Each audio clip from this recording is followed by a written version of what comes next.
Friends, if you hear chirping, that's my friend there. There's a woodpecker I've called Woody.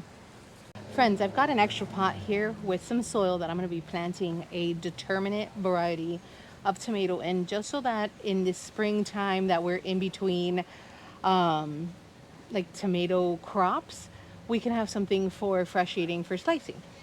And one of these, like Bonnie Determinate, I think it's the Better Bush is what I picked up, is perfect for this area. So let's get this pot ready so that we can have some really good slicing tomatoes.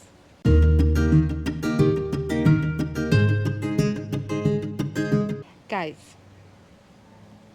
this is just a pot of soil, right? But we need to make it really, really good. And it's good soil because, you know, I have been cultivating this soil for a long time, getting it ready. And in here, we're gonna put in my secret ingredient, bait. So I've got leftover bait from when we've gone fishing, and we're gonna put that into the bottom. Now these are some pretty big little like fish that we got as bait. We're gonna put them all the way at the bottom of this soil. I'm really good in there. Tomatoes grow so well when you put fish under them. It's ridiculous. This year I've gotten the best crop I ever got of tomatoes in my life, and it was because of this. So now we're gonna cover it, sorry, with our garden lime. This is so important. The garden lime helps break down the fish and keep the smell away so that feline friends and other critters like raccoons and possum don't come to try to dig up the fish for a snack. So now that we've got that sufficiently covered, we're gonna cover this up with the soil back down.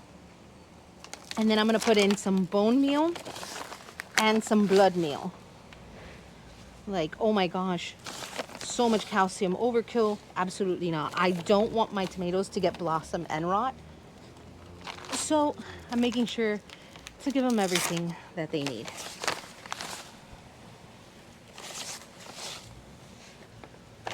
And now I'm gonna just cover this up again, kind of shush it around, and I'm gonna come back and add garden tone and some more soil. So garden tone is like an all-purpose seasoning. Fertilizer. I keep calling fertilizer seasoning.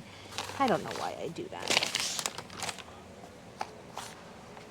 I guess because I'm a cook, it just comes naturally to me. Okay, here we go. And now for the soil. Okay, so I'm also using Jungle Growth potting mix on top of this just to add some more fluffiness.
Perfect.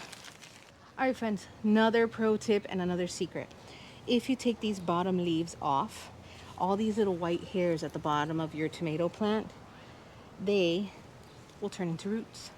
So I take all of these bottom leaves off, especially if they're a little burnt.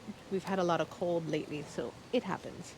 Just like that. All of this, I'm taking all of that off. Any suckers that are in there come off, and I'm gonna plant this deep, like to right there, just to give it really good strong root base.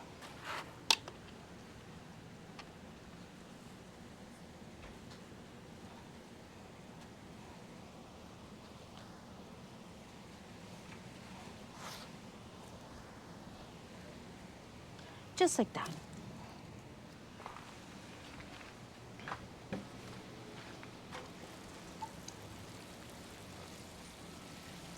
Okay, friends, so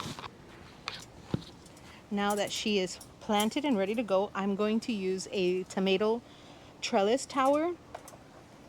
These are fairly inexpensive and extremely reusable for lots of different things. I think for me in my area, it was like $14, $15 around there. They're pretty great. And this will give support to this plant as it grows.